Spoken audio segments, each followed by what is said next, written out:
qui a changé ma vie. Il m'a dit ceci: Marcelo, tu n'as pas besoin que quelqu'un échoue pour que tu réussisses. Tu ne dois jamais avoir peur du succès d'un homme. Mais au contraire, tu dois aimer les succès des autres parce qu'ils sont le signe que tu réussiras aussi. S'ils me prient et toi tu me pries, de la même manière que je les exauce, je t'exaucerai. Sois patient, travaille seulement et travaille. Depuis, qu'est-ce que j'ai fait? J'ai fait ce que j'appelle souvent un kyste spirituel. C'est-à-dire j'ai oublié tout ce qui était autour de moi. Je me suis concentré sur la compassion. Et le jour que j'ai levé mes yeux, c'était une grande église, aussi grande que ces églises-là, et même plus grande que ces églises-là. Sans rivalité, sans compétition, j'avais compris une chose: il ne faut jamais avoir peur lorsqu'un homme réussit, mais il faut te réjouir parce que son succès est le signe que toi aussi tu réussiras. Et ce n'est pas en vain que le premier exemple de jalousie est placé dans une famille pour dire que la jalousie est un péché bizarre qui peut même se manifester entre deux personnes qui ont le même sang. Un homme peut être jaloux de sa femme, une femme peut être jalouse de son mari. Un grand frère peut être jaloux de son petit frère. Et un Congolais, souvent, est jaloux de son frère congolais. Souvent, souvent. Nous complimentons pas souvent ceux qui font des grandes choses. J'étais longtemps avec des bien-aimés, roulant dans des voitures très très sales, très très abîmées.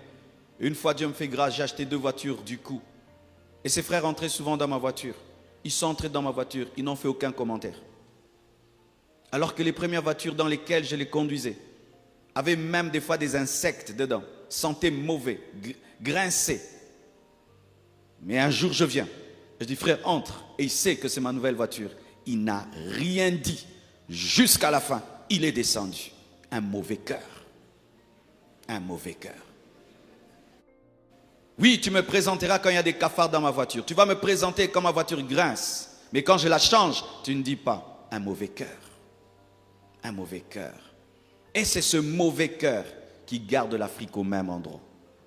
Oui, mes frères.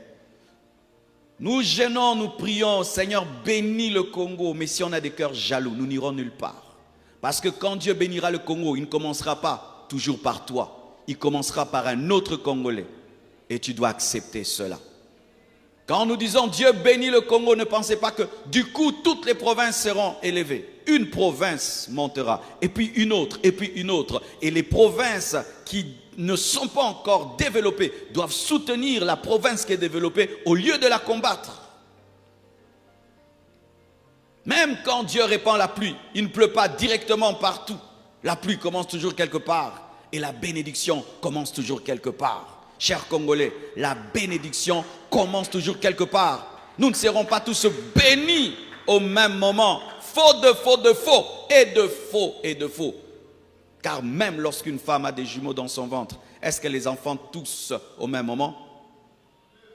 Lorsqu'elle a des triplés dans son ventre, est-ce que tous sortent au même moment? Il y a toujours le temps pour qu'un sorte, et puis un autre, et puis encore un autre. Genèse 13, 37 plutôt, versets 3 à 8, la Bible dit: Israël aimait Joseph plus que tous ses autres fils, parce qu'il avait eu dans sa vieillesse. Et on explique, ce n'est pas parce qu'il était injuste ou parce qu'il est préféré, non. Dans la vieillesse, on a beaucoup d'amour et de tendresse, et l'enfant tombe quand il est devenu très tendre, et il profite de cette tendresse. Et il lui fit une tunique de plusieurs couleurs. Ses frères virent que leur père l'aimait plus que tous, et ils le prirent en haine. Ils ne pouvaient lui parler avec amitié.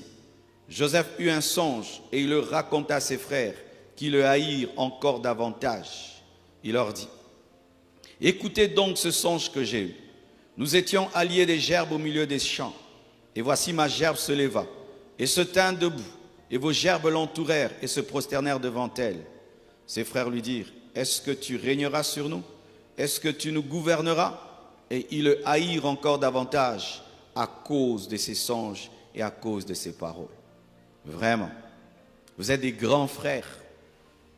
Et votre papa aime votre cadet. Rien que pour ça, vous voulez le tuer. C'est comme si Oracle, Choukrani, tout le monde se lie contre Tabiré.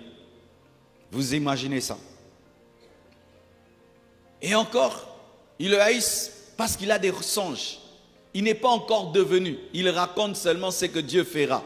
Et on le hait pour ça. Mes frères et sœurs. Et ils disent quoi? Tu dis que tu régneras sur nous. Mais sur le plan prophétique, il devait régner sur eux pour les sauver. Tu jalouses quelqu'un qui est appelé à te sauver. Tu jalouses quelqu'un qui, en devenant grand, devra te sauver. Car vous devez savoir, mes frères, que l'élévation des autres contient notre salut. Lorsqu'un homme devient intelligent, sois heureux. Il va découvrir un vaccin qui va te sauver. Alléluia. Lorsque quelqu'un devient riche, sois heureux. Il va faire une entreprise et il va t'engager. Lorsque quelqu'un a l'onction, sois heureux. Il va prier et tu seras guéri. Sois heureux.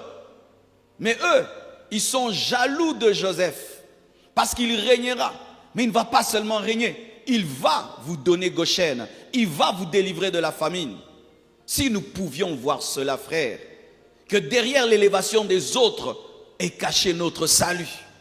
Derrière la bénédiction des autres est caché notre salut. Nous connaissons des familles comme ça, qui étaient par terre. Leur fille seulement a épousé un grand homme et toute la famille est sortie de la misère. Nous connaissons des familles qui étaient par terre. Leur fils seulement est devenu grand. Toute la famille est sortie de la misère. Mais s'ils avaient combattu cet enfant-là, frère, il est possible que nous puissions voyager. Et tu arrives, tu dis tu es Congolais, tu es respecté. Lorsque nous aiderons les Congolais élevés à être davantage élevés. Frère, si tu vas en Haïti et tu dis que tu es Congolais, tu veux faire une croisade, on te recevra. Parce qu'il y a un Marcelo qui est passé par là et qui a laissé un bon témoignage. Si tu vas au Burundi, tu dis que tu es Congolais, on te recevra. Si tu vas au Gabon, tu vas au Cameroun. Et tu dois être content pour cela. Là où précède l'aiguille, là passera le fil. Car il faut que l'aiguille passe pour que le fil passe. Mais si tu combats l'aiguille, comment le fil va passer?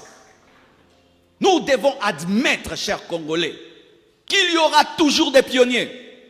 Nous devons ôter de nos têtes ceci. Nous sommes tous pareils. Non, Dieu n'élève pas tout le monde au même moment. Dieu n'élève pas tout le monde au même moment. Les Nigérians l'ont compris il y a très très longtemps. Et ils tiennent au Yedepo. Ils tiennent à Deboï. Mais ils ont des choses à critiquer. Tout homme a des défauts. Ils peuvent passer leur temps à critiquer Oyedepo, à critiquer Adeboyi. Mais qu'est-ce qu'ils vont gagner à cela? Qu'est-ce qu'ils vont gagner? Qu'est-ce que vous gagnez dans votre famille de passer tout votre temps à critiquer votre sœur qui est riche? Qu'est-ce que vous gagnez dans votre famille de critiquer tout le temps votre frère qui est grand? Qu'est-ce que vous gagnez de passer votre temps à détruire votre voisin du quartier qui a la plus belle maison? Imitez même sa construction. C'est ailleurs ce qu'on fait. Lorsque quelqu'un construit une belle maison, vous voyez toutes les autres maisons commencent à être construites comme cette maison-là. Et tout se ressemble et le quartier devient beau. Eux ne voyaient seulement que le côté règne. Il va régner sur nous. Toi tu régneras sur nous. Toi tu régneras sur nous. On va te tuer. Mais Dieu, quand il montre qu'il va régner sur eux, mais après il va les sauver. Et ce n'est pas parce que Joseph règne sur toi pendant un temps que toi tu ne régneras jamais. Judas était jaloux de Joseph. Imaginez ça. Judas était jaloux de Joseph. Alors que lui avait Jésus dans son sein. Lui avait David dans son sein, mais il était jaloux de Joseph. Des fois tu es jaloux pour rien, alors que Dieu te réserve plus que ça. Je répète, des fois tu es jaloux pour rien, alors que Dieu te réserve plus que ça. Des fois tu envies une VW, alors que toi tu es une Ferrari. Mais une Ferrari qui s'ignore, qui ne se connaît pas. Ce n'est pas parce que la destinée de l'autre est enfantée que toi tu n'as rien. Célèbre ce que les autres deviennent et ce que Dieu a déposé en toi paraîtra et se manifestera. Judas a jalousé Joseph. C'est Joseph qui devait jalouser Judas. C'est Joseph qui devait jalouser Judas. Tu envies des fois les gens pour rien, alors que tu es 1000 fois plus grand qu'eux.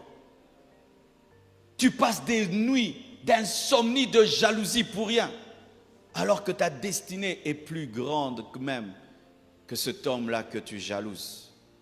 Ce n'est qu'une question de temps. Ce n'est qu'une question de souveraineté de Dieu.